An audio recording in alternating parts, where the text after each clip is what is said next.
les que xerraven, les que cantaven eren les dones, però de cara a la gent sempre eren els homes.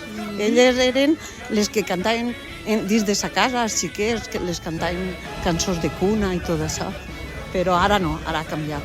Ara ja n'hi ha dones en tots els puestos, n'hi ha estatunes de dones i tot això.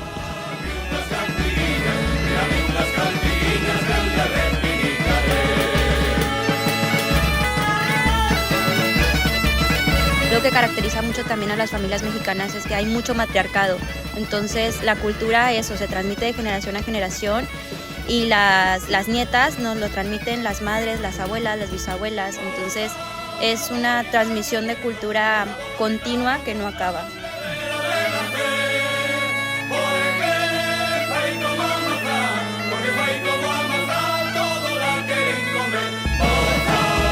Se non fora hoxe en día por as mulleres todas que transmitiron durante anos toda a tradición oral, hoxe por hoxe non poderíamos facer o que estamos facendo e non sería factible.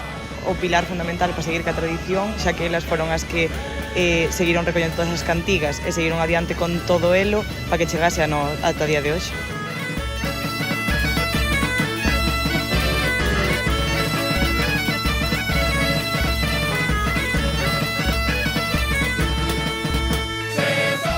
Yo creo que la reflexión sobre esa importancia y ese protagonismo de la mujer en la transmisión de la tradición oral se la damos desde la perspectiva nuestra de hoy. Se daba como algo, como una cosa más, ¿no? Igual que las mujeres se encargaban de amasar, era el rol que le tocaba, entonces se veía como algo que estaba ahí que se hacía. Todo ven da muller rural, do traballo no campo, de como era a súa vida, do seu traballo, a criar os seus fillos, o seu día a día, non?